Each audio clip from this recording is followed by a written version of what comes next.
ladies and gentlemen, welcome back to the Bizarre Briefing. I'm your host, Brent Castillo, joined as always with Brant Hughes. Hi, that's me. John Ryle. Hello. And David Rowan. What's going on? How's it going, everybody?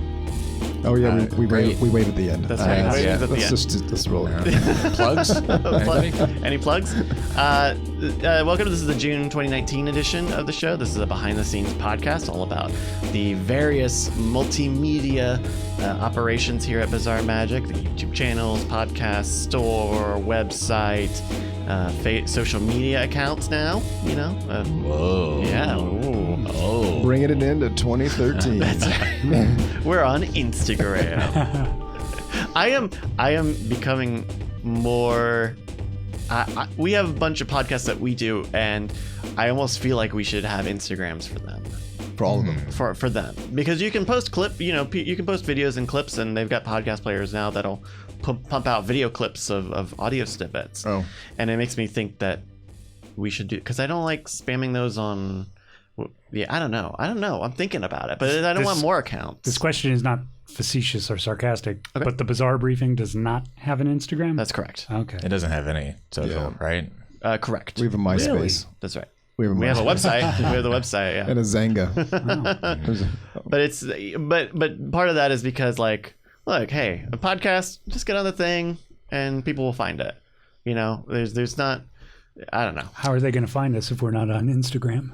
Instagram notification feed is so bad. It's pretty bad. We had someone who I think, I don't know if they were trying to take attention or what, but they went through and liked every single Scam Nation post that we had ever made, and then left a comment after that was done saying, sorry, I liked all your posts, I'm just a new fan. And it's like some, Magic fan who also like posts stuff to their account, and it's like, what are you trying to do? That almost turned into a horn there. Magic fan. Fan. I mean, we get people who do that every now and then on the Modern Rogue account. Yeah. It happens. I wish I could turn off or group likes in that way. Like Twitter does it well, where it's like, this person liked this tweet and X more, so it collapses some of that stuff. Yeah. That would be nice. And it's also just absolutely impossible to find comments because they look identical to likes. And so if you post something and it gets 500 likes and 2 comments, good luck. Yeah. So.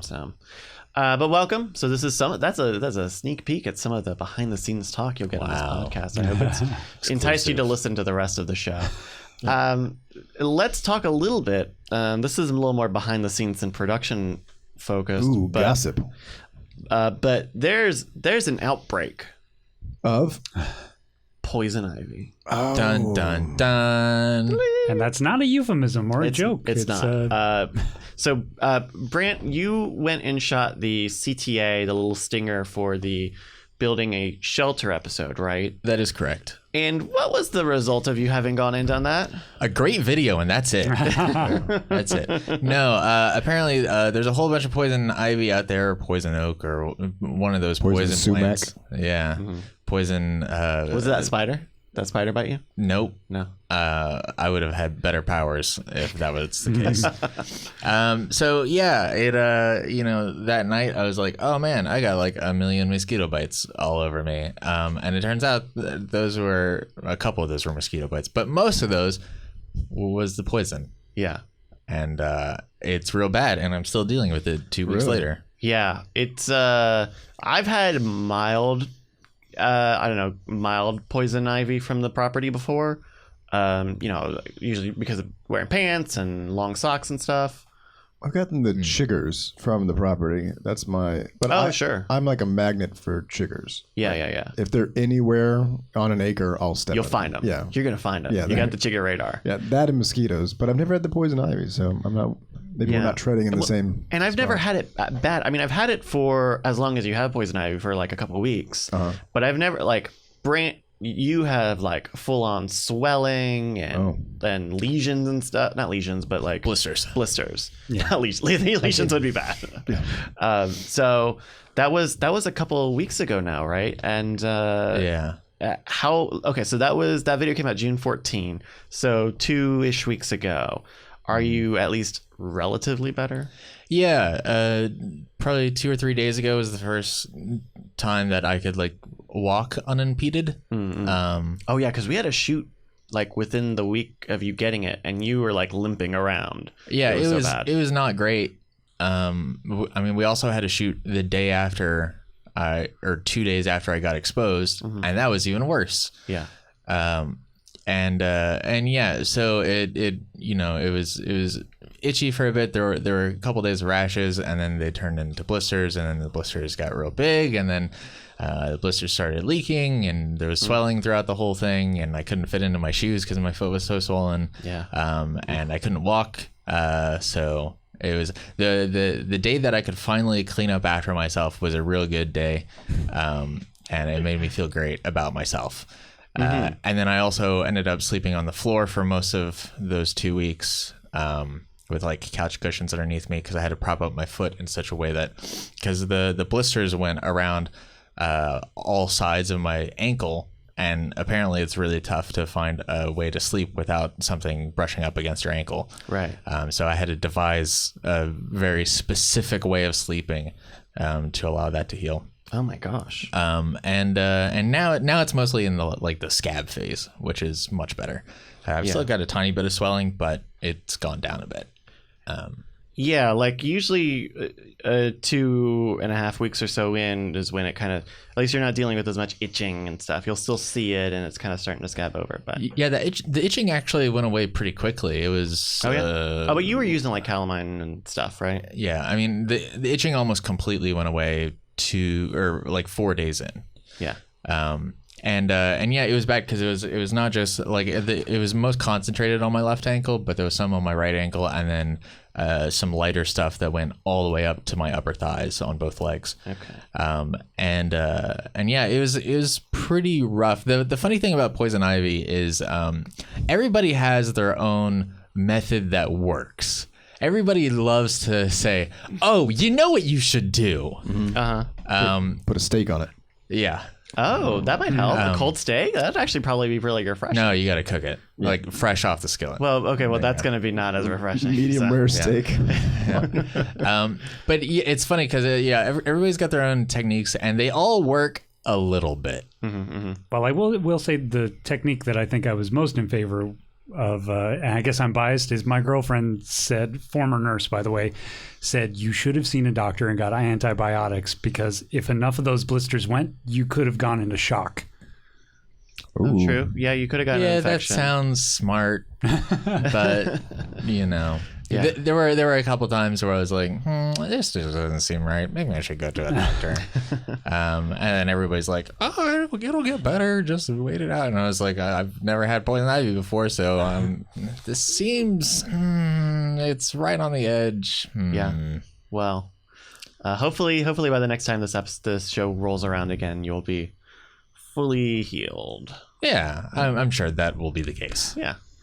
All right. Well, let's get into some of the latest offerings from our various outposts. Wow. Is that Outposts? arms, wings, divisions? our forts. But, yeah, that's right. All of these are very militarized. Yeah. It's capitalism, Bases. man. So let's start with Scam Nation. Scam Nation has had a kind of a busy month. We had at least, I know 1 week, maybe 2 weeks, we had 2 videos in the same week. Maybe that's not. We'll get talking a little bit about the new American Magic series in a bit here. But we also had a new Diamond Gym video. The week that we had 2 videos, the Halloween is Christmas and the Brian's Riddle Fail episode, both of those came out in the same week because they were both relatively short. The Brian Riddle Fail one is especially short. It's about 90 seconds of them, doing, maybe not even 90 seconds, but Derek here in the center just immediately gets the riddle correct and he solves it. Much like the people in the comments. That's right. And so this was a bit that we did on set where Brian had the idea of like, well, what if I just turn to the camera and say, well, we can't do a 90-second video, so here's a clip from a podcast. And so we appended like the 13-minute clip of Night Attack where Brian was answering an email about female magicians and his mentors coming up in Magic, being maybe not such great folks. What? Yeah, it's a really good take, and I'm glad that we did it because I think it highlight like the mailbag segment of Night Attack is very good, especially when they get talking about Magic. I mean, Brian is obviously a magician for a long time. Justin was covering Magic for a long time with iTricks, and so them talking about that stuff is very cool. And that clip especially is great because Kate, who was the guest on that episode, Kate Raft, she has her own she has a very great story of her as a kid having an interest in magic, only to like assume, well, I have to teach my brother to be the magician because I have to be the stage assistant. Yeah. And it was it's a good bit. It's a good video if you haven't checked it out. Yeah, I was a little dubious of the toss at first, but because it was so tied into a discussion that could very easily happen on the channel, I think it worked out pretty well. Yeah. I think that we shot those videos. I mean, a couple episodes ago, we were talking about having shot those videos, so we were kind of pairing them out, pretty slowly, and we saved these two for like the end-ish of that session, and. I know it was at least a month or so ago where Brian was like, hey, when we do that one, let's use that clip from that episode, because I think afterwards he was really proud of sort of opening up about that stuff, because I think it was obviously very personal to him. Other videos, yeah, well, like I said, we'll talk about the American Magic stuff a little bit later. So let's take a look at some new Modern Rogue videos from the past month. Ooh. There's quite a lot. Yeah. There's been 8 or so since Desperate Defense. How any standouts? There seems to be a theme of fire and pointy things. That's right. Yeah. The needle slingshot, the atlatl. Those are things that kind of come easy to the guys. Ferrocerium, the fire eating stuff. And all of them, for some reason, exist in their version of prison. In their version of prison? Yeah, they're always framed as like prison tools. Oh, right. A lot of times. We did the fire eating last week. That was an interesting, fun, cool one. It was really well done. I thought so too. I liked the way that looked. Whose idea was it to spray the water on the ground? Well, it was it raining that day where it came tempesting in? that day. Yeah, it was a downpour, and because Brian wanted to keep cool because that warehouse is so hot, he had both of these garage doors open. Yeah, and so you could see the rain was just gushing in. While he was standing in his like literal tub of ice water to keep himself cool. But yeah, I think it ended up being Brian's idea once he kind of saw the reflections on that. Yeah, I've seen some other episodes of things filmed with like the street being wet, and I always think that's kind of a cool look. Yeah, for sure. This is an interesting video in that a lot of times we shoot our Modern Rogue videos in kind of a documentarian style where Brian and Jason try to do a how-to video and we document their process instead of actually shooting a how-to video. Whereas here it was very much a performance video. So it was a couple of run-throughs where Brian did the whole performance and we got different angles for each run-through, and then we kind of stitched them together. Yeah. How was editing that together? It came together pretty fast. Good. Because it was just... Once he was on, he was pretty on. Yeah, and I had to do a similar thing to... I had to like chop up segments where I was like, okay, here's these 3 lines or whatever, and then here's these 3 lines from the other take, and bunch them up together so that way I could see the different takes back to back to back. And I did that throughout the whole video, and it came together pretty quickly. The tough thing for me was I wanted to score some of it. So the first 2 musical cues I made, and it's a tough thing to do. Yeah, because I don't know how to do any of that stuff. I was actually going to ask you about that music. Yeah, really nice. And I think originally I was going to score the whole thing, and then once I was working on whatever would take up the back half of the video, I was like, this really isn't working, so I'm just gonna find a track that works for what I need. But I think the first 2 bits that I made were really effective, and I feel like the whole video came out pretty stylized in a way that I'm quite pleased with. It was also an interesting thing doing such low key lighting, especially right off the heels of Game of Thrones ending and everybody freaking out about the really dark episode. And yeah, so that episode I exported at an astronomical bitrate compared to what we normally do. It was like 5-10 times higher bitrate. Yeah. Just because I was like, no, I'm going to give every opportunity for this to succeed. And I don't want like compression artifacts in the dark shadows to be an issue. But yeah, that was a thing. Yeah. Well, I think it did come out very good. I don't have the same tendency to underexpose. I think still out of habit, because we color grade kind of in the same way. And so I was definitely skeptical when we were shooting it of like, this is gonna look good, but I was just a little skeptical. Yeah, and it's actually darker in the grade than it was on camera. Yeah. And I also had to do there's some sneaky things to do, like there's quite a bit of noise in most of these, especially the camera that I was operating, which faces left, which is what all of the slow motion stuff was, because that stuff was in 1080 and then the noise was more prominent. So like basically all of the shadows are mostly desaturated, and so that makes the noise look more like grain, because it's not multicolored anymore. Yeah. And there are a lot of like little tricks like that, but exposing for fire is really tough just because fire is very bright, and also it varies in brightness very quickly, very often. And it's not like he always has fire on. Like he kind of goes back and forth between. And fire is not a generous light source. Like, I don't know if you've ever been in the actual dark, like with a candle, you can't see anything. Ghost hunting video. Yeah. Oh yeah, God. Ooh. Where we did the whole thing with one candle. Yes. The ghosts add a little bit of light themselves. True, That's right. true. But it's mostly see it an on the IR histogram. spectrum. Yeah. Yeah. Well, very cool. I think it came out good. I know it was something we kind of wanted to do for a little bit, and then we managed to pull it out. It was kind of a long setup day. It was kind of a little bit of a long shoot day, but but I'm glad it came out well.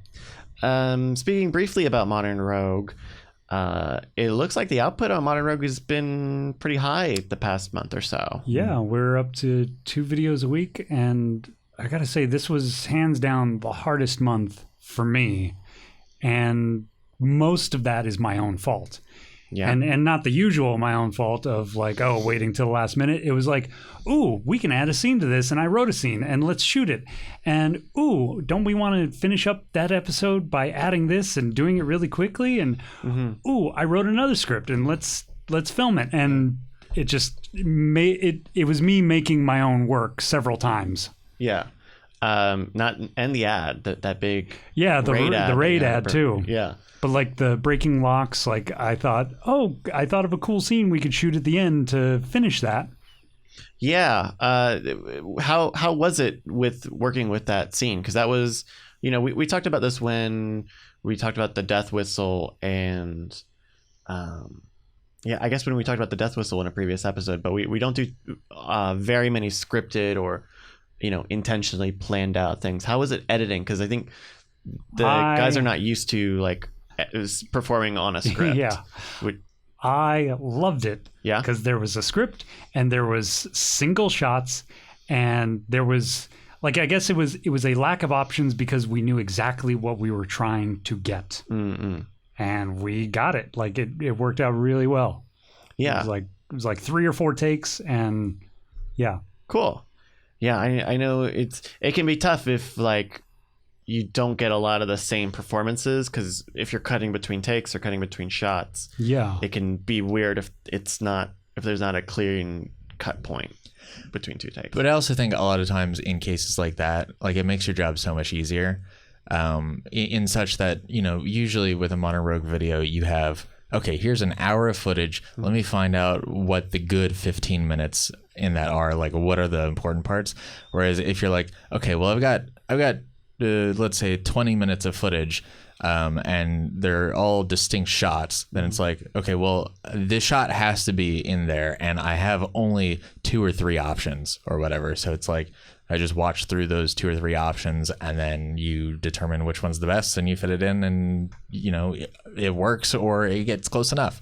Yeah. And I think putting together those little narrative bits definitely tend to be like a little bit more creatively inspiring, which kind of helps propel you through the edit a little bit more.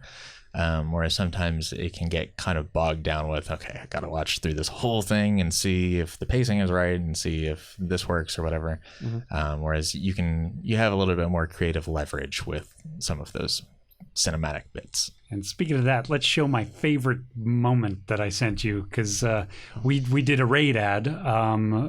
For those of you who have been anywhere near the internet, I'm sure you've heard the raid ad. I had actually not seen a raid ad really or an integration from anybody else when we got the... Me neither. Yeah, Wow. I don't watch a lot of YouTubers. I've seen so many YouTubers do the raid ad, and so when we got it kind of pitched at us, I was like, ooh, let's take it somewhere else. Let's actually do something with it, because Sure. the ad copy, which for the record was a page long. So we knew the boys wouldn't be able to just improv it, because it was a page long and they were very specific about hitting all those freaking points.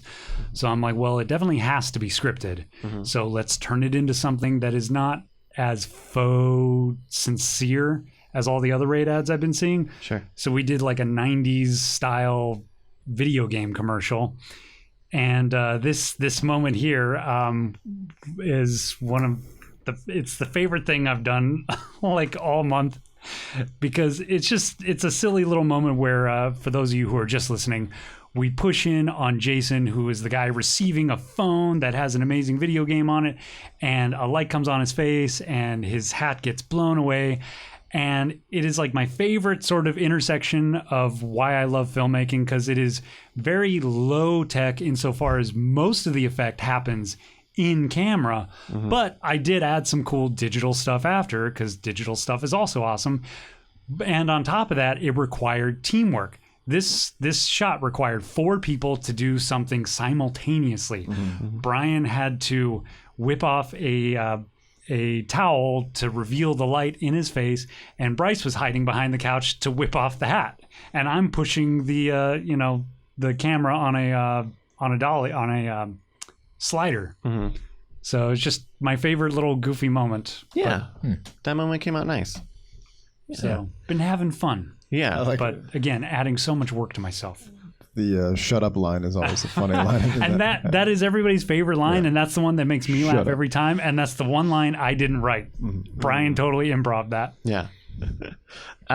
So we were talking a moment ago about 2 videos a week. John and Brant, how are you guys feeling? I guess it kind of is, now that John's here and can do a video a week, I guess it doesn't add much. It's kind of the whole reason I exist, I guess. It's the reason I was kind of brought out here. But I feel really... As the prophecy foretold. I feel really good about it up until probably today, because like I said, I've been adding a lot of work to myself, and this is the first week where I'm about to finish up the video after I leave here, and I'm not as happy of it, because I had several ideas that I'm like, no, I gotta scrap it for time. And so I'm just hitting that wall, and hopefully next month will be a rejuvenation. But how have you been feeling? Yeah, and wait till you get the like 3-hour episodes. Yeah, it's been interesting. I've been doing a lot of like because your work has increased because of me, because I'm like, Yes. hey, I need notes, and yeah. So I've been doing editing, supervising stuff. So whenever John has something that is close to finished, he'll send it to me, and then I'll say, okay, do this, and this, and I'll try to keep it as on voice as possible, but also allow room for John to make his creative choices and stuff, which is always a tough thing for me. But I think we've been figuring it out. The toughest thing for me is, at least right now, is doing things like keeping up with captions, because doing captions for just one video per week is a lot of work, and doing them for 2 videos per week I haven't been able to do, especially with some of these larger episodes like the Shelter video or the Arrows video. Have you gone back to doing them yourself? Yeah, do we not outsource them anymore? We outsource them, but we outsource them to Rev, and the way that Rev works is they say, okay, there's this caption that needs to be done. Whoever's going to claim it can claim it. So it's always a different person. And by being always a different person, there's always new things that are wrong with it. So I have to go through and do quality assurance check and modify things and update things and make sure that they're accurate and make sure that they're on voice for us, which takes a lot of work, but it's a lot less work than doing it myself. So it'll take an hour or an hour and a half of work on a 15-20 minute video versus taking 6 hours or whatever. Yeah. So I've been falling behind on that, but it's a whole thing. There's also an element of like keeping up on social and stuff, like when it's 1 video per week, you can kind of like build up to an event and be like, here's the big thing. Whereas the more videos there are, the harder it is to do that. And it just kind of has to be we just put out a video, go watch it. We just put out a video, go watch it. So that's kind of a tough thing. And it's also, we haven't totally caught up to the production line because we had a bit of a back catalog, but I think we're pretty soon going to run into a weird thing where we're outpacing ourselves a little bit. In terms of shooting stuff versus editing stuff. Yeah. And the thing that I fear a little bit is that we will double down into things like article videos, which we're doing next week, in such that, oh yeah, we can shoot 4 of those and it's just like whatever, versus we'll have less videos like the bladesmithing episode, which we did, which was a full day thing and then another full day thing. And so that's something that takes 2 full production days for half a week's worth of video. Right. And I think there's a tremendous amount of value in something that is like this more bigger in-depth look at a thing that does take a lot of time, but we'll be less and less capable of doing videos like that the more we up our video output, which is something that's a little concerning to me. But we're still early enough in the process that I don't know just how much that's going to affect things. And I think there's a lot of, I guess, forgiveness in the way that we release videos. Like if Friday is always our quote unquote flagship episode, whereas like Wednesday could be like a smaller, like, hey, they did a thing and the thing works, so maybe moving forward, I'm going to guess that most of the article videos will be like Tuesday or Wednesday videos. Probably. Which I have fun with that because it's a lot of motion graphic stuff for those. I remember filming a lot of lectures for really old white scientists. And it's also not super appealing if I don't know. I think a lot about when we were doing like the giveaway videos on the Scam School channel, where people knew on Friday it was going to be a video that was partially an ad. Maybe we when we had the code stuff in there, people who like doing the code deciphering stuff would go see it, but otherwise people kind of knew to expect a certain type of thing. And so those videos tended to not do as well as the Scam School episodes or the Scam School remix episodes at the time, right? And so I also agreed that it would not be good to kind of homogenize the second day or whatever the sort of auxiliary sort of day is with just articles, because if people just know it's going to be one thing all the time, then it's harder to break that habit than to set the right habit from the get-go. That's true. Yeah, and I think our output on Montoroga is diverse enough that at least so far that's not an issue. And I will say, like, from the anecdotal 1 month experiment, if you will. The numbers have been pretty consistent. You know, like I think Fridays do a little bit better, but generally speaking, like everything is, you know, I mean, if anything, there's no pattern. Right. Yeah, I mean, it's the voodoo, man. Yeah. It's voodoo. I mean, the Scam Nation channel has had a pretty weak couple of weeks, and I don't even know why. I have no idea. The content is literally the same. Like June is to blame. No, but June is the boost period. The June is when more people are watching.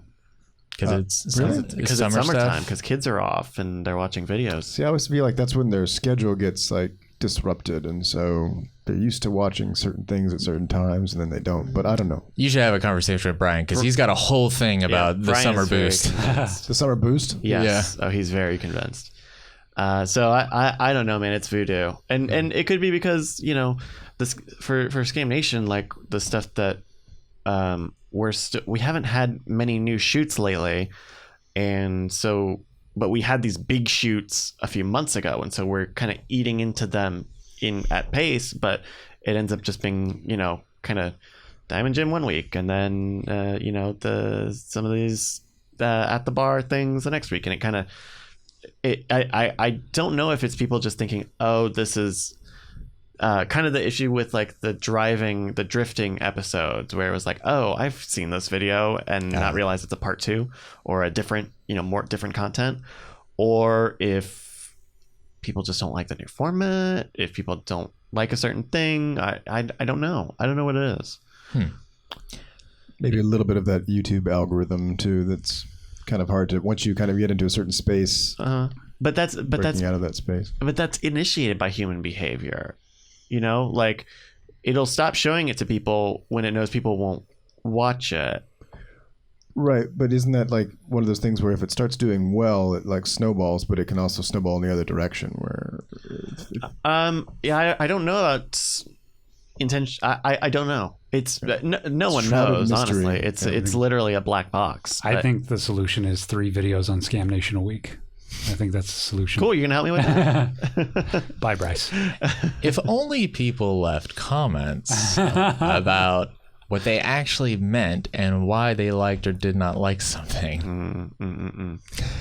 So we were talking about the fire eating video a minute ago, and David, we did something special with that. Normally on the Modern Rogue videos, we'll do a weekly giveaway in the comments. We'll put a pinned comment and talk about what the thing is, and people can get one for free. We're always giving away stuff for free. Yeah, every Friday. Sounds like a good business model. Yep, that's what. Yeah, I don't know why we're broke.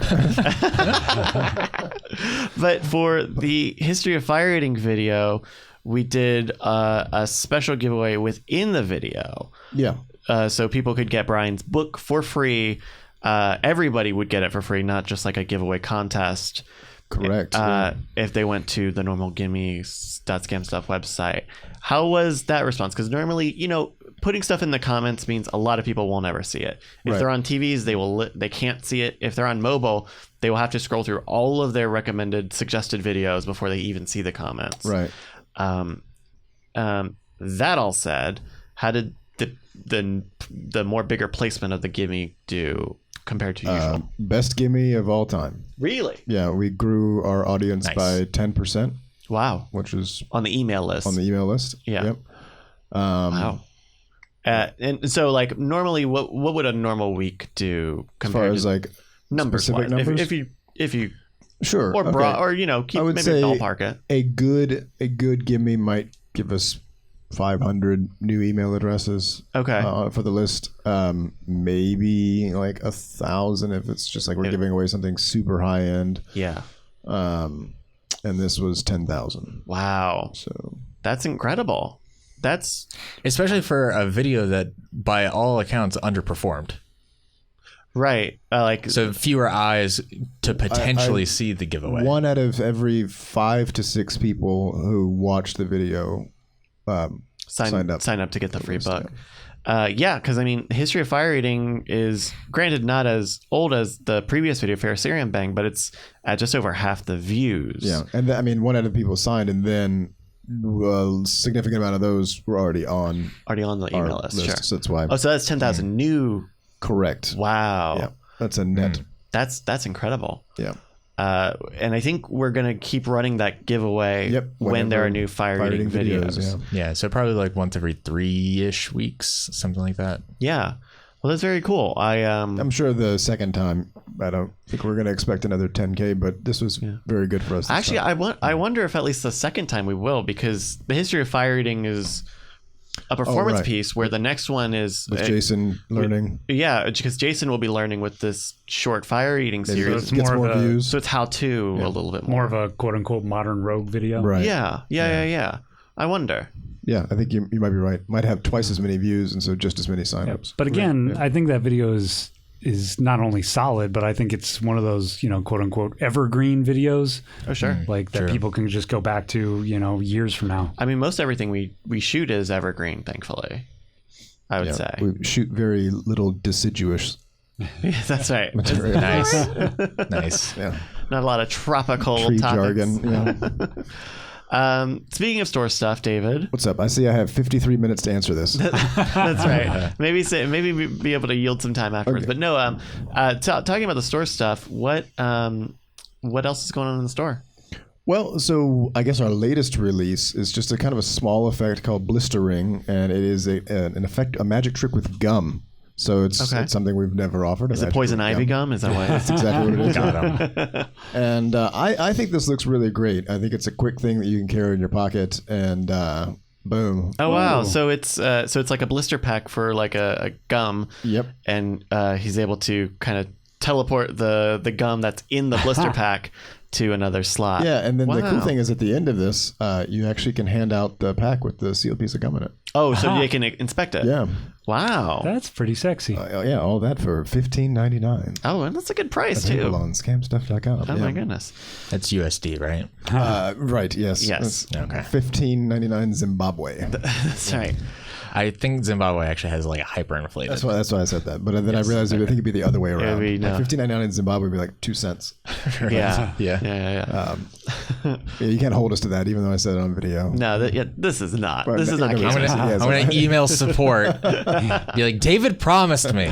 You are insulting our Zimbabwe audience right now. If you're in Zimbabwe and you want it for $15.99 Zimbabwe, maybe I'll figure out a way to. Yeah. Wow. Also on store stuff, last episode, I don't think you were able to join us, but we did briefly mention that we were doing another mystery box campaign. Was I not here? I think you weren't here. I think that's true. Maybe it was 2 months ago that I was here, and then we said it was coming up or something like that. Yeah, but, I think something in the scheduling I might have was been in the midst of just mystery box stuff.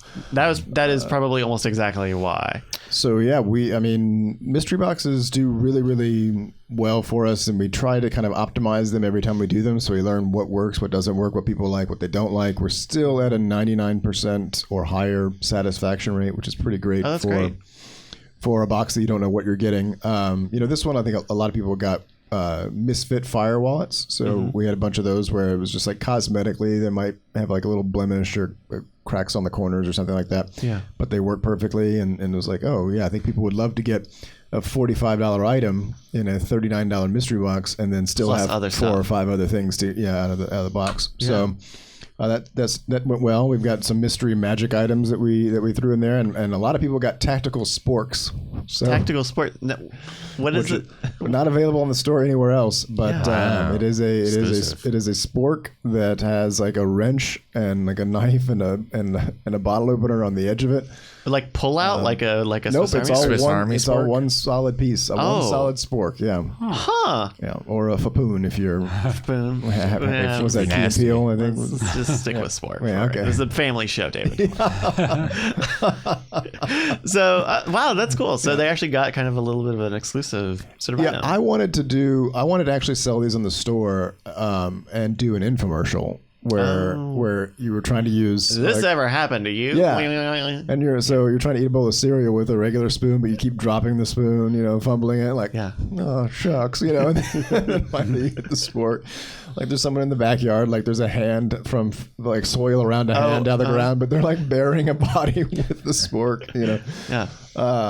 But Classic spork case. yeah, I don't know if that's going to happen because actually I think it might be hard to find these sporks going forward. So There you go. So limited run, Yeah, exclusive. so if you got one of the tactical sporks, that's might be a rare item in the future. But mystery boxes do really well for us.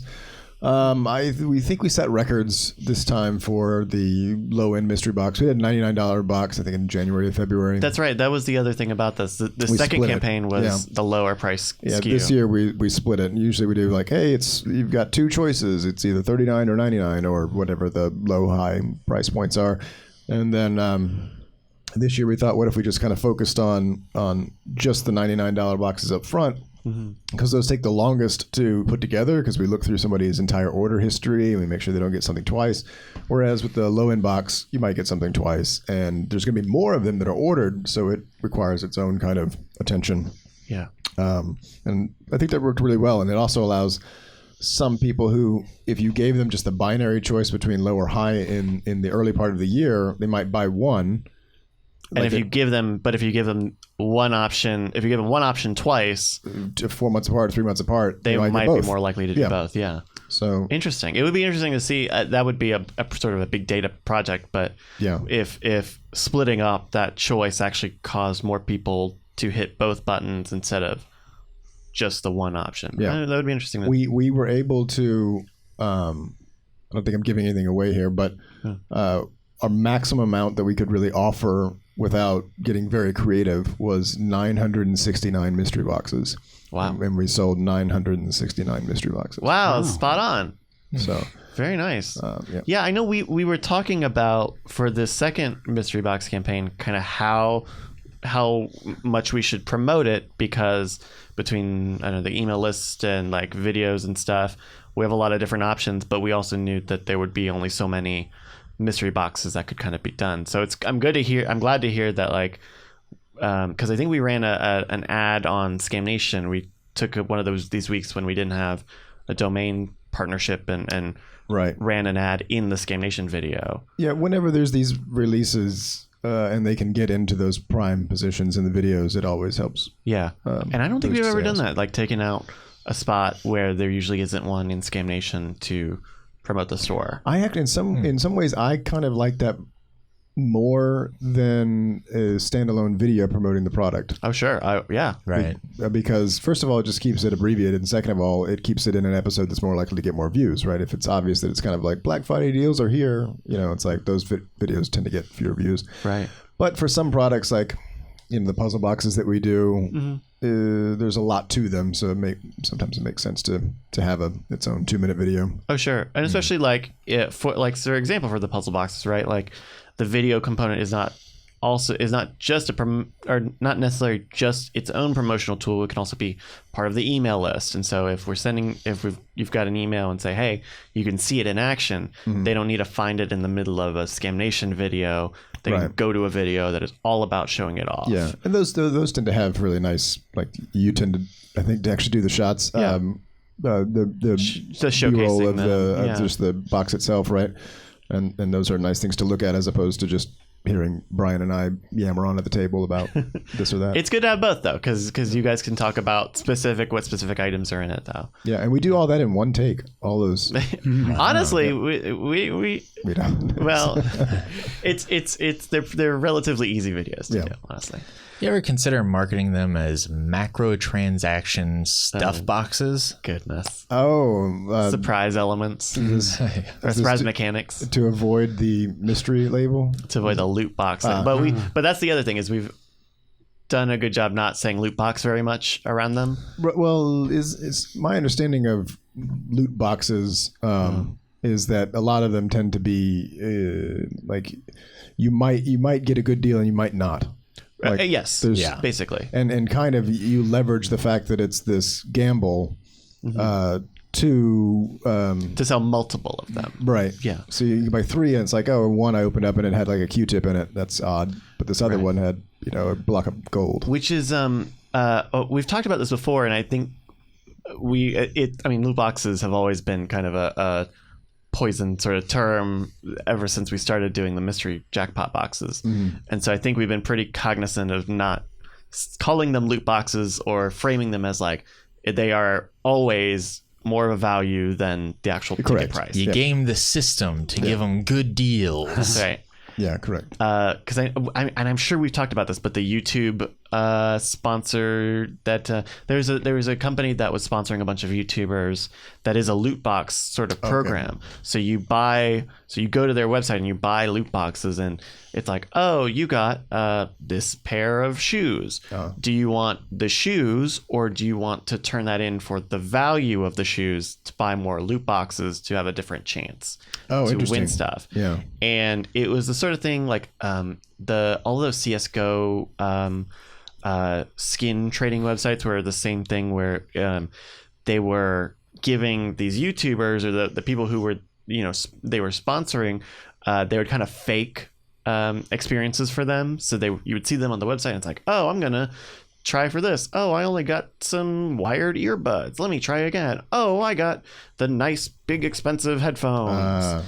I think that was a thing around I think it was around the time we did the first mystery box campaign this year. So there was just that stigma that was floating around there. Right. And so I think we're very cognizant to avoid the word loot box or surprise mechanics, as Electronic Arts executives might want to call them. Well, with us, there are only winners. There are no looters. Nice. All right. Boone is my favorite. You heard it here Klingon first, curse. people. That's right, no looters. So We could just cut it right then. we can make an edit point on that one. Credits roll. I say we trademark that right now. Well, we put this in an envelope, mail it to ourselves. Yep, that's how it works. So, That's exactly how trademark works. so Brant, what's this topic on here? Let me paint a picture, I guess, from my This perspective. is where the lighting changes in the room. Yeah. So it's like we'll have a modern rogue shoot, and we'll be doing something, and then Brian will be like, oh, you know what? It would be great if we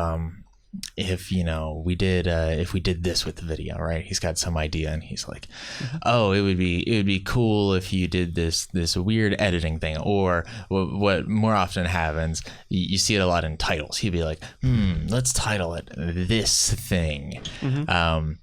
And I'll be like, okay, that sounds like an okay idea. Or worse yet, we all talk about it and we come to a compromise that we all feel good about.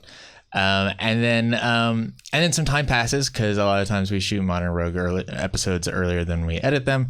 And then the week comes up where I'm like, okay, I'm gonna edit the episode, and then I've got the footage there of Brian saying, oh, hey, you should do this thing with the episode, or hey, we should title it this. And then so I'm working on that episode the whole week, and I'm sitting there and I keep coming back to this footage, and Brian's like, oh, we should do this. And I'm like, okay, well, I'm gonna do this, and then the thing. And then and the episode is done, and we have our little roundabout chat before things go up, and he's like, yeah, no, that's dumb. Do something totally different. And I'm like, no. Okay, let's do something totally different. In terms of like titling. Yeah, so it most often comes up in titling. It's shown itself in a couple different forms, but that's like the way that we see it most often. And the way that Brian reconciles this is Brian. There exists two different Brians, two forms. One with an I and one with a Y. Yep. And so there's a production Brian and there's a post-production Brian, and they exist as two separate entities who are in no way connected with each other. So pre-production Brian, he'll say, I have to do whatever it takes to make this episode get shot. So I'll make tons of decisions that push us along this route to get the episode shot. And, I may postulate about future Brian. I may come up with ideas about post-production Brian, but none of those are binding in any way. And then post-production Brian comes along. At some point, he becomes the evolved form of Brian. Okay. And then Brian's like, oh yeah, all of those ideas were dumb and stupid. You shouldn't have listened to them. And then here's what we should actually do for the episode or whatever. But you have to be open to change your mind and Sure, but as somebody who lives with pre-production Brian Sure. in the same time that post-production Brian exists, it's very hard for me to say, okay, how do I take anything that pre-production Brian says seriously if post-production Brian completely contradicts pre-production Brian? I guess to me, you don't. And forgive me for doing the LA reference, but it's like, having lived in LA for 10 years, I am used to anybody saying anything out loud whatsoever is meaningless. Like when I sat down and I wrote the raid ad script or whatever, and I shared it with Bryce was like, oh yeah, the idea we all talked about. I'm like, what is that? That means nothing. Like, why? Because also, you thought. Yeah, I also don't. I mean, I'm there for Modern Rogue stuff, but I don't make any fucking decision. I just know what's told around me. So to me, that was like shocking that Bryce thought it was a real thing that people talked about. And to me, it's like one ear out the other, unless I'm genuinely interested in doing it. It's like your idea about like doing a funny sketch with the spork. It's like, oh, that's cool, but if you, David, expected us to actually like move on that, nobody's going to, because you got to put it down. I think some of the context here is like, especially when this was an even smaller company, it would just kind of be like things would get said and then they needed to get done, right? But they wouldn't be, assigned, or, it was a lot of like, hey, this kind of needs to be picked up.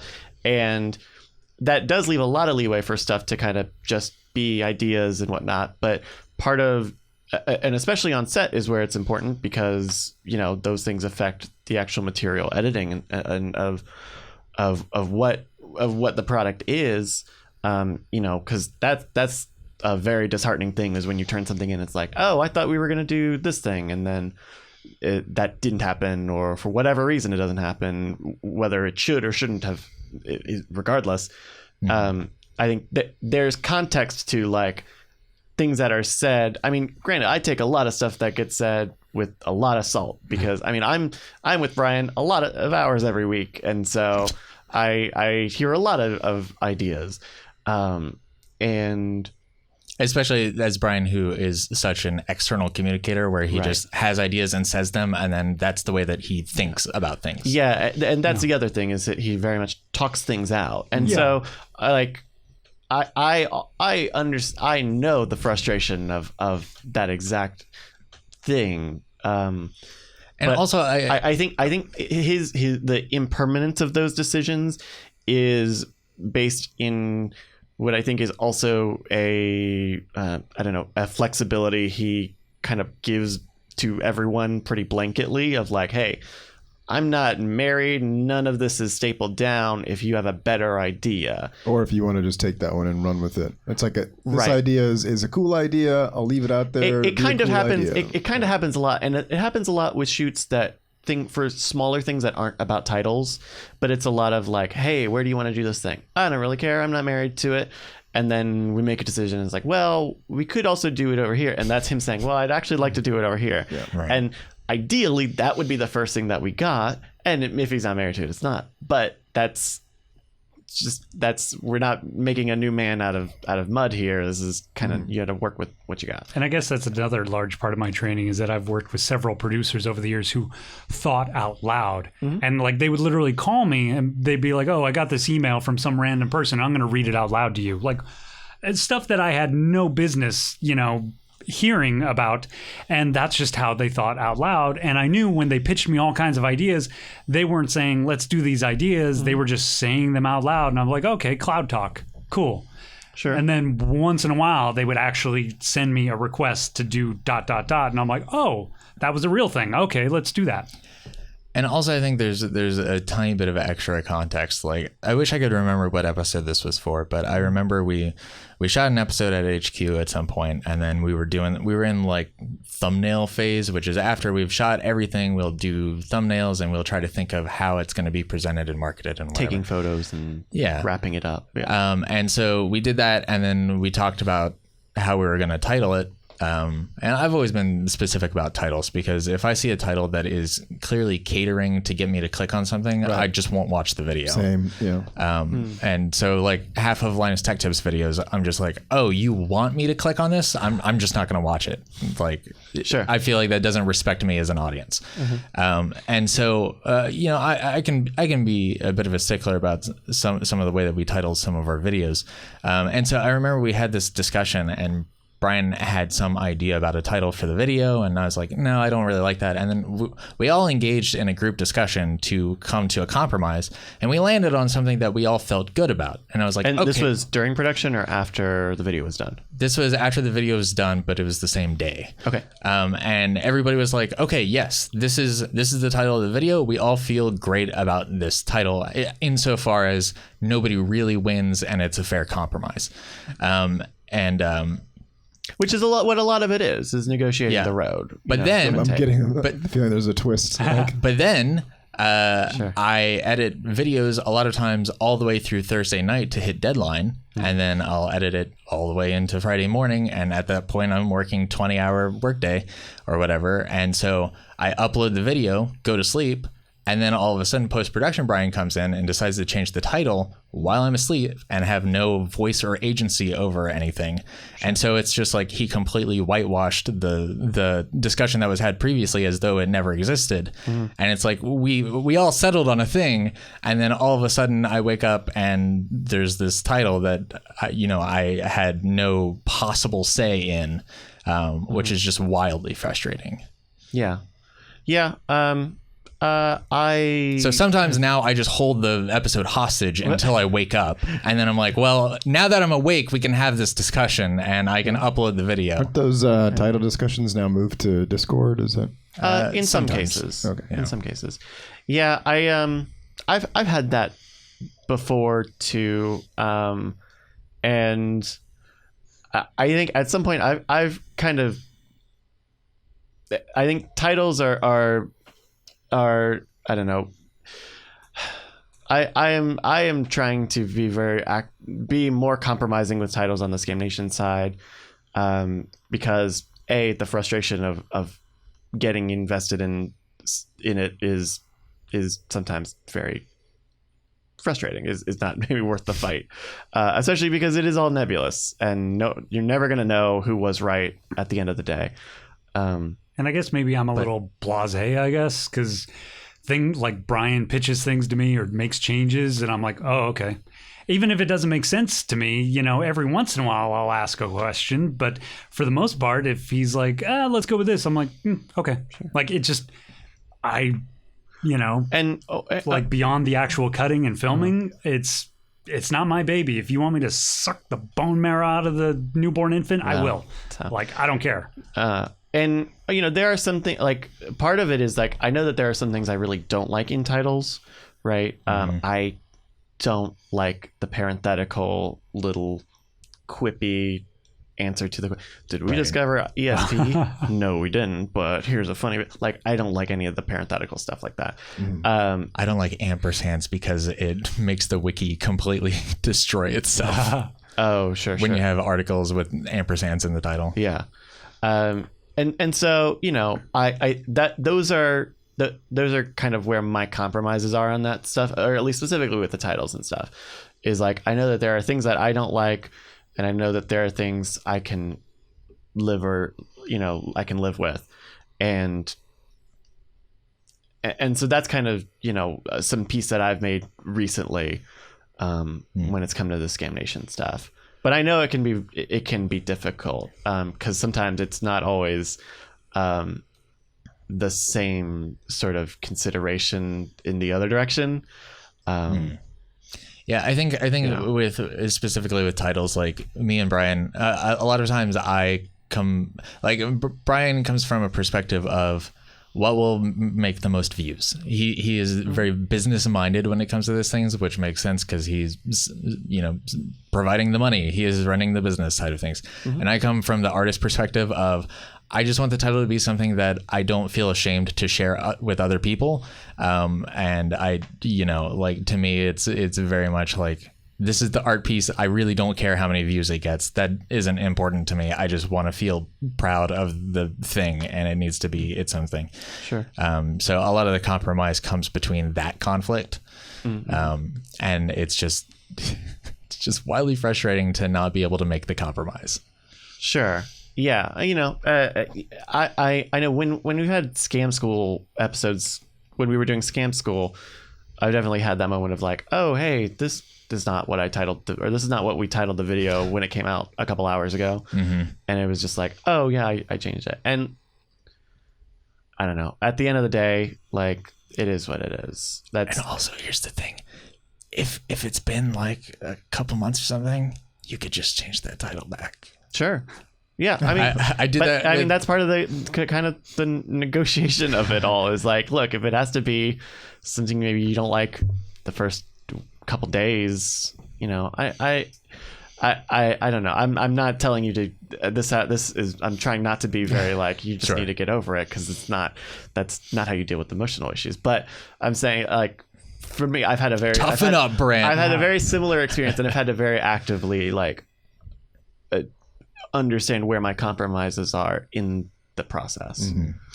But yeah, it's tough. I changed the title to what was it, SSTV, for because there was a period of time, I don't know if you remember this, there's a period of time where Brian changed the SSTV title, and I forget to what, but he was like, oh, this will just be an experiment. And yeah, he just had like really weird formatting on it. Oh, okay. And and he was like, yeah, this will be an experiment to see if it gets more views. And then he never followed up on it. He just never looked at it. And I kept badgering him about like, hey, did this work or not? And he's like, I don't know. So I just changed it.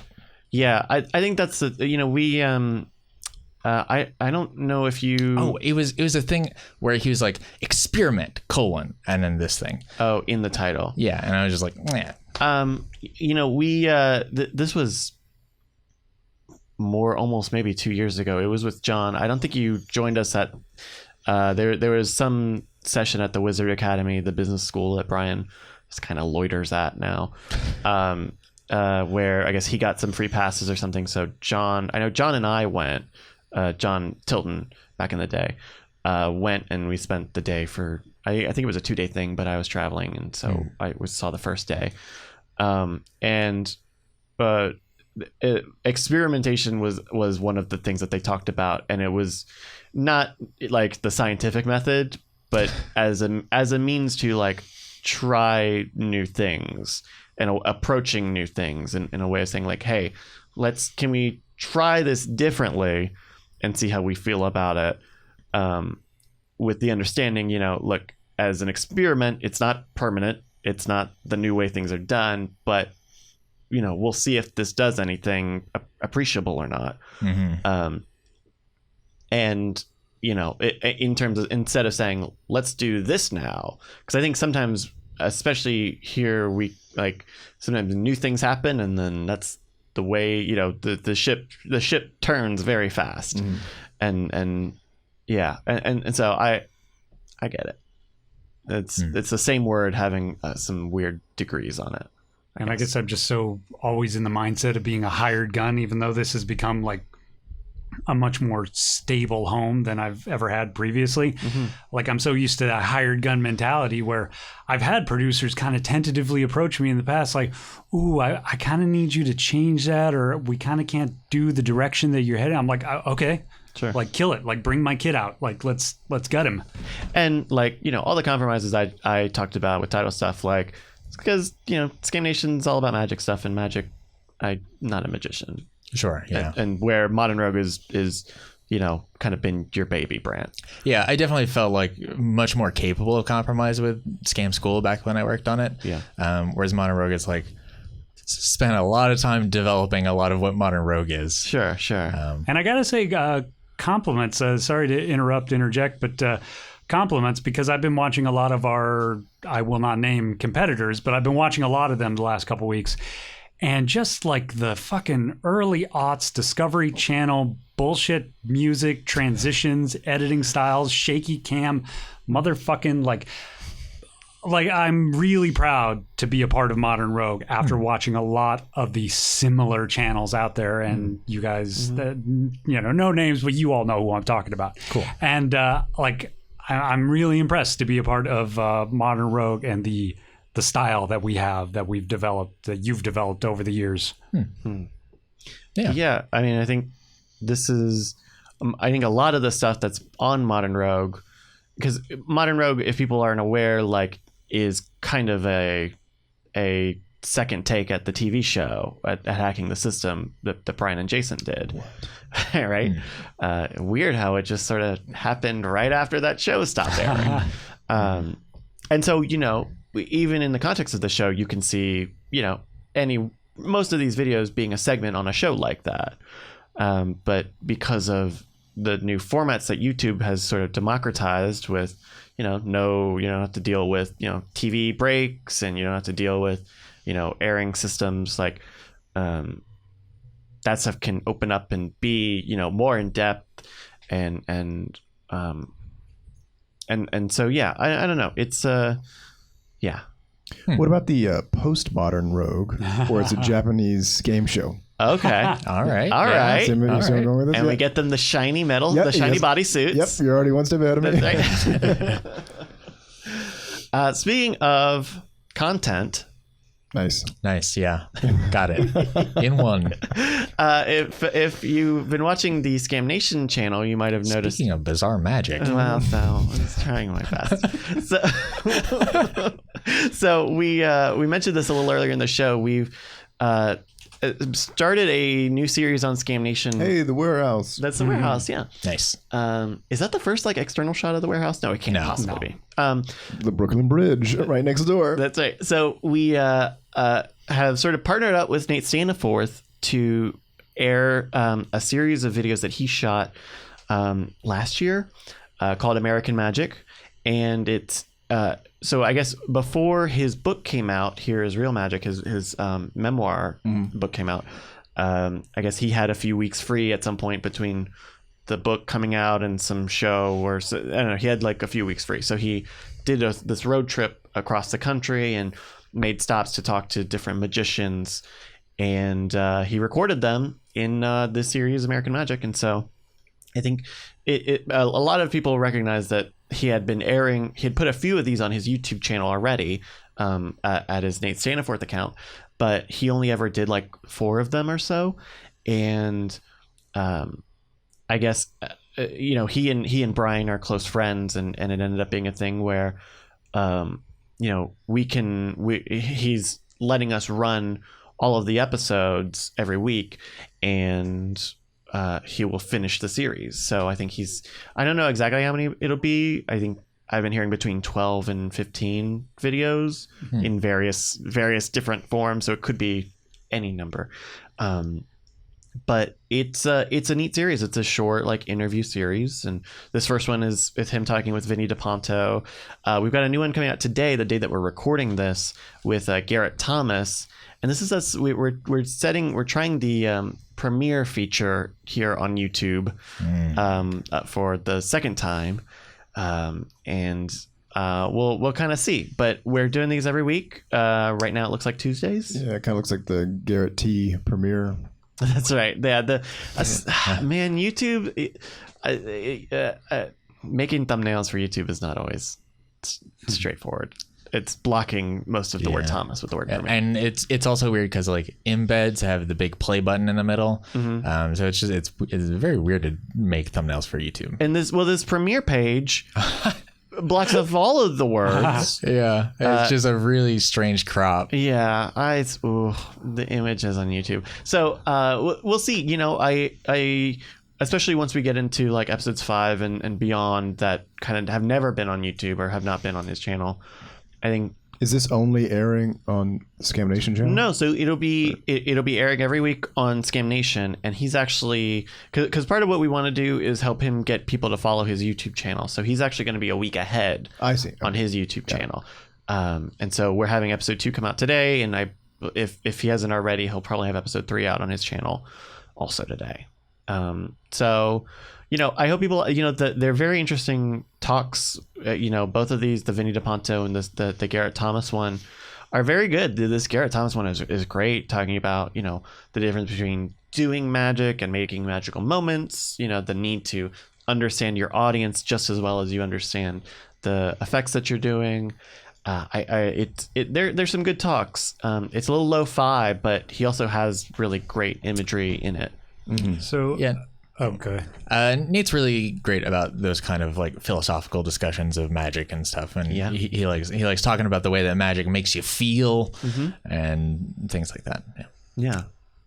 I was going to ask. I think Brant has already tipped his hat a little, but Bryce, how do you feel about premieres? I was going to ask the same thing. Yeah. Because I'm a little neutral, but I knew once Brian experienced it, there'd be no turning back. So and for a little context, one of the Modern Rogue videos that came out this past month, we did a premiere for randomly. Nobody. That might be one of those pre-production, post-production Brian things.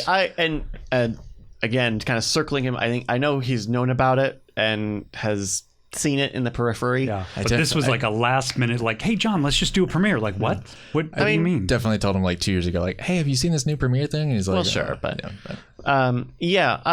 I think premieres are a cool idea, especially for Modern Rogue, which is a relatively long show, or can be. I think the one that we did was less than 10 minutes, so that felt a little weird.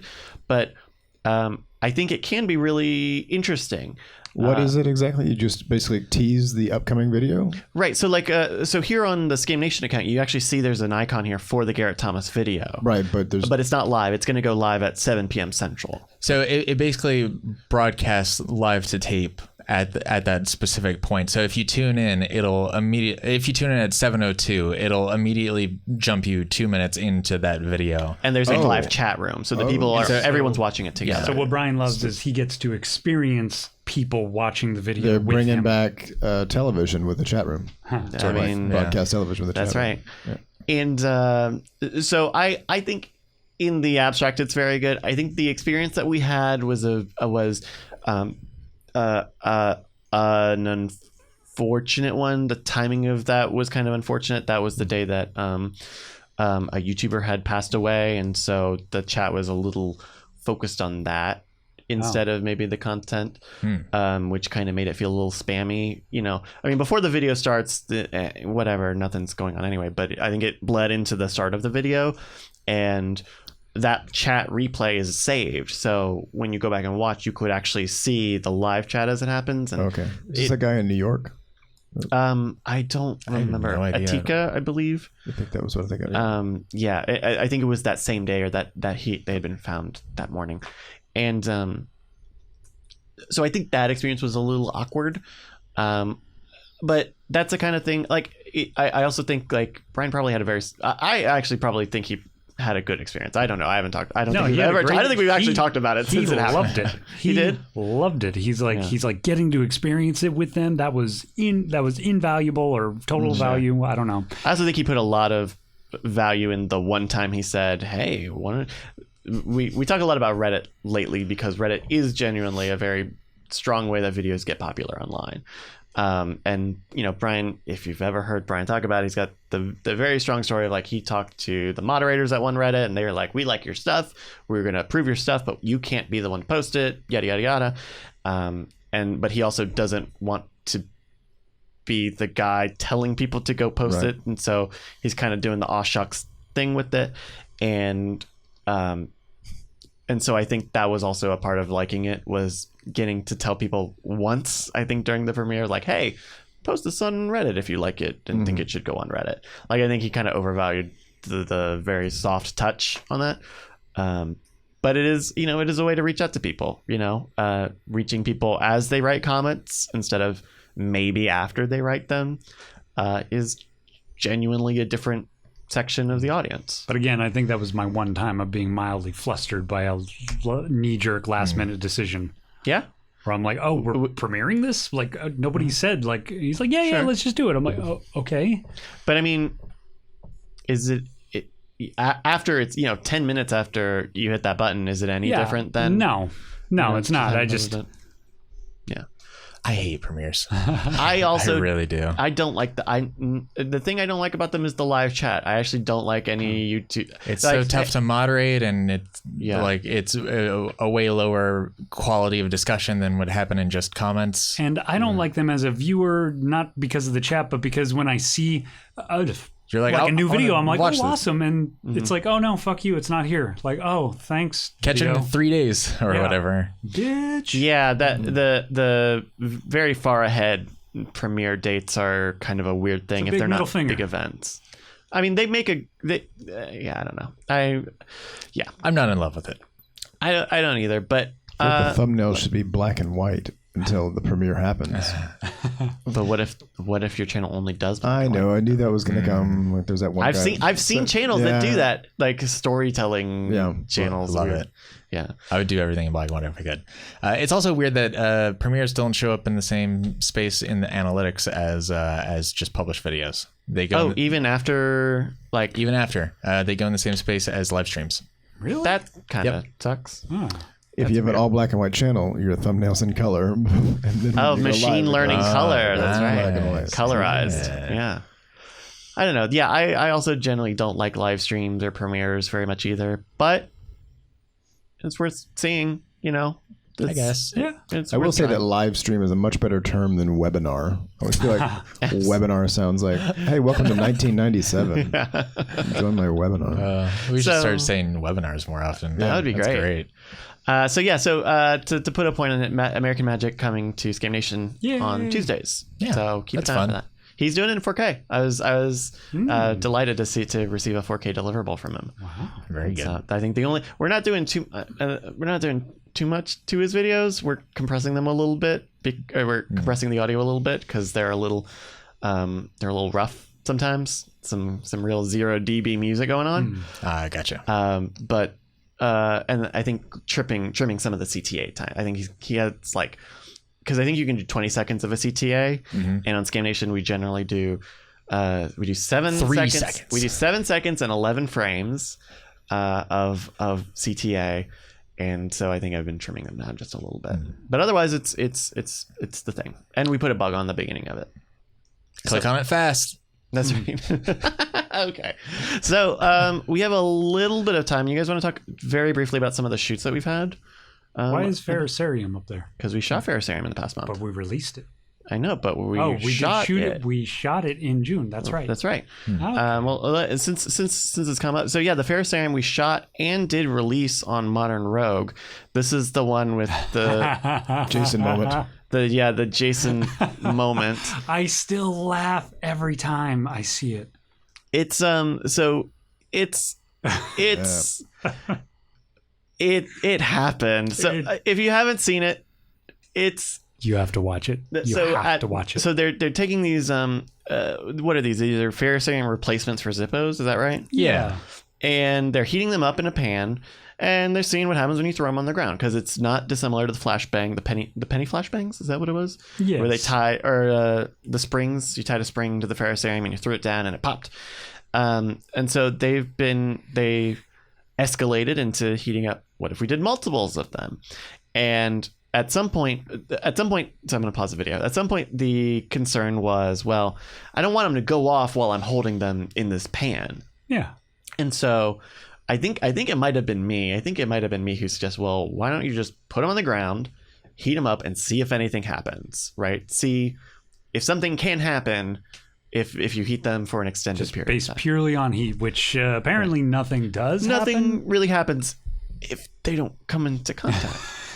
And as Jason was maybe a little gung-ho, he picks up a rock nearby, and Brian tries to drop a rock on it, but he's dropping it so it's not clear. So Jason picks up a rock. Perfect pause. A very good pause here. Yeah. Picks up the rock that Brian had tried and direct smashes probably 30 to 50 Ferrocerium rods just by hand. A very loud pop. Yeah, that's the one thing that I feel like doesn't fully get across on the video is just how loud it was in person. It was really loud and pretty bright too. I mean, obviously, but it was And here's the thing too. I couldn't find a way, I guess, to put this in information or in title. This was your edit, right? Yeah, this was my edit. I couldn't find a way to express this one thought, but here's my kind of one thought on what happened, which is that what happened was very much an anomaly, because I watched like every Ferrocerium video out there, and I see these fucking hicks like heating up. Well, like, maybe be nice to the people in the sorry. the YouTube community. Sorry, but like heating up these giant things and hitting them with sledgehammers, like doing basically exactly what we're doing, and it just sparks. It's just like, look, it's sparking, dude, it's sparking. So this doesn't exist anywhere. Do you since we've now done 2 videos on Ferrocerium, what is it that causes that reaction? Is it the splintering of the Ferrocerium? Because it's designed to spark. It is designed to to give ignition. I don't know how or why, but that's its design. The actual explosion that we saw, I'm telling you, like I've looked at every video of people hitting it with golf clubs. Are they hitting one or multiple? Multiple, like and preheated, multiple packs, hitting it with a golf club, and they get sparks. It's like, foom, oh wow, that was a cool foom and sparks. Nobody has this reaction. If you watch it in slow motion, it almost looks like the explosion happens before the rock hits them. Do you see it? I don't know if I would subscribe to that newsletter. We never landed on the moon. I'm just saying the reason why it happens, aliens. Oh, well, okay, now that's... So not rolling shutter. Okay.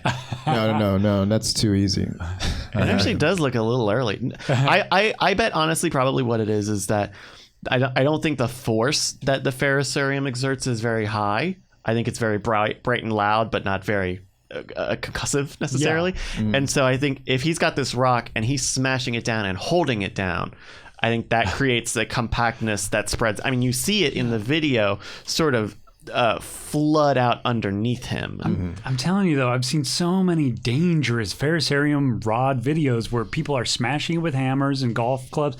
Nobody has this reaction. There we go. I don't fully exclusive. I don't Modern fully Rogue reaction. So what I'm saying is I don't who that fully person is. blame Jason or Brian for what happened. Not fully. Put some blame on Jason for what happened. Actually, it's weird. It was very. We had to stop shoot. We had other stuff planned for that day, and we stopped for the day. Yeah, that was the first time I ever almost saw Brian angry? Oh, because you weren't there for the other dart. one. That was gonna say. The dart one was Yeah. So the homemade dart, it's in the video. warehouse. People can check check it it out. But Brian was shaken. I think he was shaking because he thought he was about to get hit caught by on fire dart, or burn up or something. But not necessarily mad. We've seen we could show you afterwards. Yeah, Brian's gotten mad. I've never. That was the closest I've ever seen him come. There's also some weirdness with one of the potato cannon videos, which is why there's no first pass edit for that video. Oh! I have to go back and look at that because I don't remember that. Maybe instead of doing these last 2, we can talk about the ER visit episode. Oh, okay, yeah, that absolutely. Was the whole thing. So that video is doing really well. Which video was this again? Improvised arrows. All right. So we did. Jason was like, "Hey, we got this cool idea. We'll sharpen up some keys and cut some branches." And put them together, and we got some arrows. That's right. I mean, listen, they're modern men, hand saws, power tools, easy. Yeah. Just take a notch, put a notch in a stick. What could possibly go wrong? It took me a few times to watch this video. It is hard to watch, especially when you know. The real tough thing was like I saw it. I saw the wound and the bleed, and so it was. And I will say, those of you out there who are hesitant about watching this, it's not in the video. Yeah, Brant cuts it in a very classy way. Yeah, I definitely have some photos. Unlike Jason. Right. Very good. I have some photos of like very revealing open cuts of his thumb, and I chose to not include those. That's appreciated by a lot of people, I'm sure. Yeah, and also a lot of people are like, "Oh, when does it happen? When does it happen?" Yo, pay attention to the title card when it says exactly when it happens. And it happened. Okay, so you highlight this in the video, but Brian definitely minutes before says, "Don't cut like that. You're gonna cut yourself. Don't do that." In fairness, Brian was also a bit of a hypocrite. Yeah, he was also cutting directly towards his hands in the exact same way. Well, he just didn't slip. Yeah, I guess that's true. Oh yeah, you can see him about to start it. Yeah, that was a very the toughest thing. The very tough thing was like not knowing how bad it was in the moment, and not sure if like whether we should try to attend to it there or if they should go. And Brian kind of having experience with being cut. Yeah, it was like, go. Right. We should just go right now. And that one, as much as I giggle at watching the video and the experience, at the time, I was really pissed. Yeah. Oh yeah. Yeah. It's just so preventable. Yeah. It was directly called out moments where it's frustrating. There's no Just gonna excuse. fight. Apparently, Brian found the good vice Oh, good. at some point. Nice. Very good. One good vice. The glitter vice. Yeah. Yeah. Apparently, it's been just totally missing for like 6 to 8 months. I had no idea where it's been. Yep. He just said the other day, "I found it." I don't know where. See, but this is the thing. Is like, I get that. Hey, is the vice not at the warehouse? Like, no. Are you sure it's not at the warehouse somewhere? No. Yeah. And now it's like, oh yeah, it showed up. Don't worry about it. Don't worry about all that time. I was kind of looking at you slant-eyed. Like, well, it's the same thing with the gloves.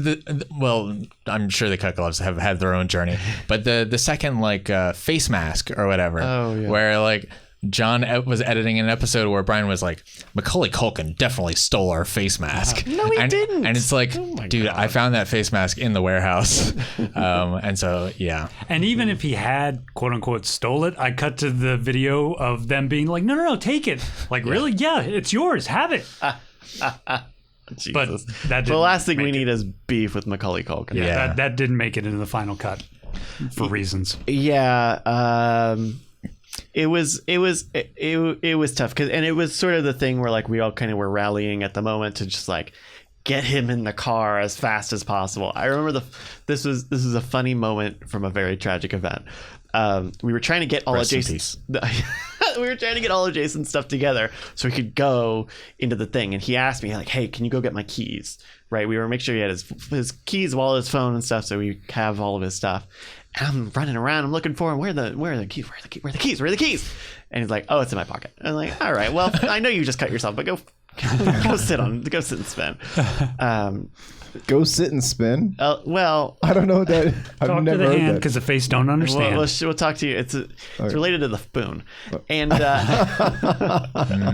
but otherwise they did it. I was impressed with the arrow. The actual like final experiment was good. Yeah. right? Yeah, they didn't straighten out the arrow or whatever, which is apparently a thing you can do if you just heat it up some. But yeah, it worked well enough. It was also a weird thing where a third of the episode was a removing stitches tutorial. Yeah, because that was when we shot it.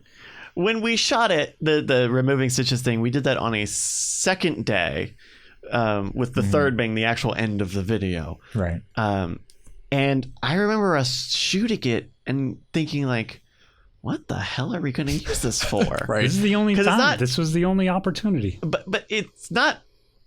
I remember. I admit I don't watch all of the Modern Rig videos, but I remember the shoot being not terribly entertaining. I remember it being a little long and neither really instructional or funny. They Right. did not walk us through anything. Like we had to stop them a few times to get shots. It was kind of a weird thing because at first I thought this was going to be like a standalone video. A bonus video, which is what how we were talking about it. But they didn't offer any instruction for the instructional side of the video. Yeah, I think And it's not pulling stitches is not as interesting as maybe Brian thinks, because he's done that on Night Attack live, and it was very, very gross. I believe it. And it was like a whole segment. It was like a B segment of the episode, I think. Anyway, it's. And why don't they have disappearing stitches? Why do they have stitches you have to remove? It could.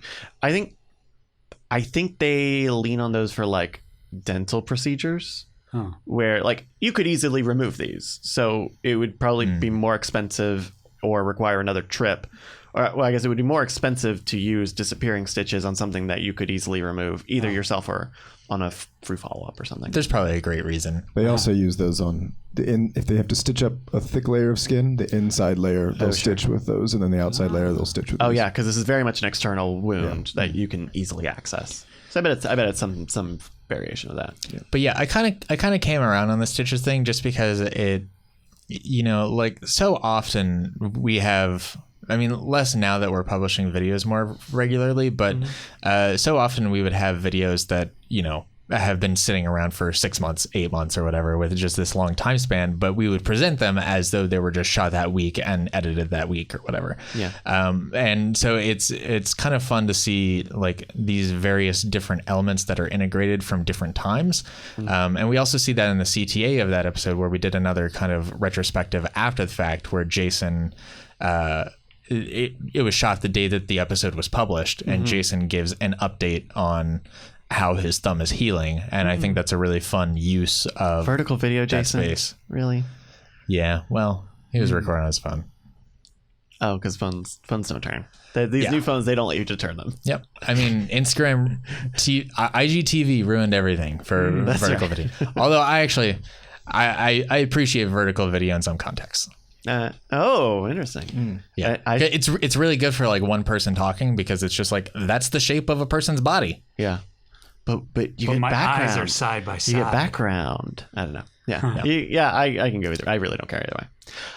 Okay, well, we don't have much time for any off-topic stuff, and anybody has something really strong that they want to get out. I fed a giraffe. Oh, okay. Wow. Yeah. All right. I'm fighting Big Soda for $10. What? But we don't have time for that very uninteresting story. All right. Well, Save it. Man, We'll put it in the middle of a modern road. it's a tease for next month. That's right. I'm moving this weekend. Oh my God! Yeah. Wow. A few miles away. Yeah. I mean, Yay! Brant, do you have a one sentence off-topic thing lately? No. Poison ivy. Poison ivy. There we go. Cool. All right. Well, let's do plugs.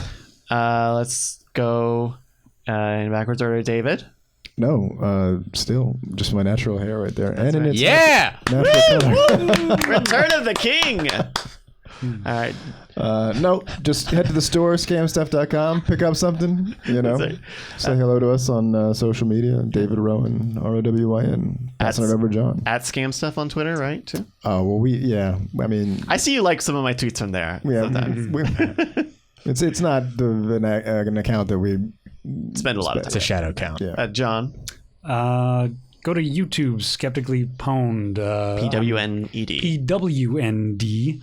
I am spelled weird sounds. No E. No E. I don't believe in silent letters. I am actually going to be making and releasing some videos this month again. Finally, now that I'm in a rhythm, so look forward to that. Nice. Man, you just can't help but give yourself more work. I know, Jesus. You can find me on Twitter at Gatowag, GATOWAG, on Instagram, on Twitch, on other stuff. There we go. Probably. And the Modern Rogue show accounts. Oh, yeah. That's right. On Instagram and Twitter. Yeah. You can find me on Twitter at Brycas, BRYCAS, and Neshcom on Instagram, NESHCOM. You can find this show at bizarrebriefing.com. It's where you can find past episodes, show notes, time links, time codes, linked codes, time links, and all sorts of good stuff there. We also do the show video version at youtube.com/scamstuff every month or so. We record this near the end of the month at twitch.tv/nightattack. We try to. We tried to. We tried to. Once a month at twitch.tv/nightattack. And we're on all the podcast directories, so please check us out if you like podcasts. We've been doing the show for 4 years now, and so we have a ton of most of the stuff that we talk about is kind of topical to the stuff that we've done, but it also means that if there's something that we've done that you want some behind the scenes info for, you could probably find us talking about it at least a little bit. And we have time codes. Yeah. So check it out, bizarrebriefing.com. With that, we're going to say goodbye for the Bizarre Briefing. Bye, everybody. Bye. Yeah. See I ya. waved at the beginning. I'm doing it again. Diamond Club hopes you have enjoyed this program.